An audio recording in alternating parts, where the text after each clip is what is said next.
This is Land of Havilah, Isaiah 17. We'll go 6 verses, then explain. Verse 1. The burden of Damascus. Behold, Damascus is taken away from being a city, and it will be a ruinous heap. The cities of Aroer are forsaken. They will be for flocks, which shall lie down, and no one shall make them afraid. The fortress shall cease from Ephraim, and the kingdom from Damascus, and the remnant of Syria. They will be as the glory of the children of Israel, says Yahweh of armies. It will happen in that day that the glory of Jacob will be made thin, and the fatness of his flesh will become lean. It will be like when the harvester gathers the wheat, and his arm reaps the grain. Yes, it will be like when one gleans grain in the valley of Rephaim. Yet gleanings will be left there like the shaking of an olive tree, 2 or 3 olives in the top of the uppermost bough, 4 or 5 in the outermost branches of a fruitful tree, says Yahweh, the God of Israel. Comment, the last 2 chapters were a prophecy of what would happen in Moab when the Assyrian Empire invades. Now this chapter is what will happen when the Assyrians invade other countries, namely Syria, the northern kingdom of Israel, and the kingdoms of the Transjordan. There will be terror and devastation similar to what will take place in Moab.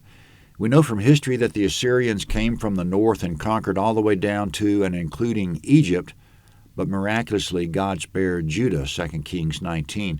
In verse 1, Damascus is the major city of Syria, about 140 miles north of Jerusalem. It will be a ruinous heap.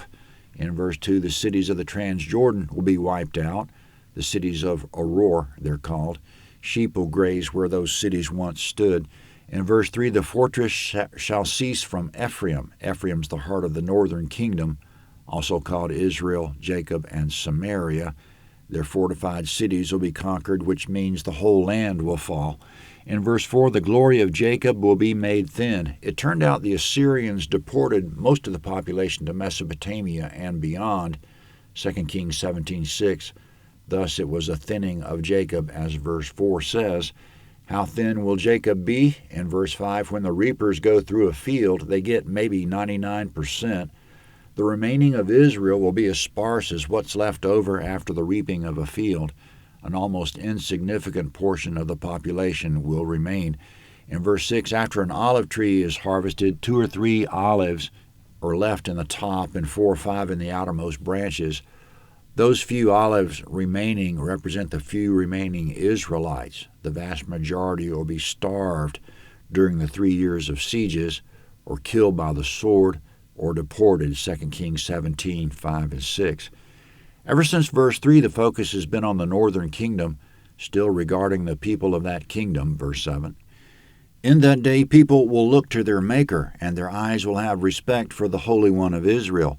They will not look to the altars, the work of their hands, neither shall they respect that which their fingers have made, either the Asherah poles or the incense altars. In that day their strong cities will be like the forsaken places in the woods and on the mountain top, which were forsaken from before the children of Israel, and it will be a desolation. For you have forgotten the God of your salvation, and have not remembered the rock of your strength.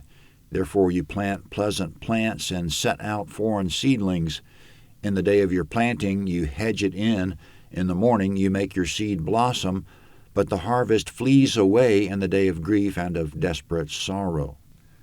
Comment in verse 7, the small remnant of people in the northern kingdom will look to their Maker and have respect for him in those days. But what are those days? Probably the same as in verse 9, the days when their cities are forsaken and as depopulated as woods and mountaintops. So it's survivors we're talking about who weren't deported. After the dust settles, those few who remain will think about what happened and turn back to Yahweh. In verse 8, they won't look to their foreign gods and idols as they did before. But in verses 10 and 11, while this prophecy is being delivered, which is pre-invasion, the Israelites aren't worried so much. They garden and set out exotic plants, expecting to eat rare and unusual delicacies, but little do they know the harvest will flee away in the day of grief and desperate sorrow.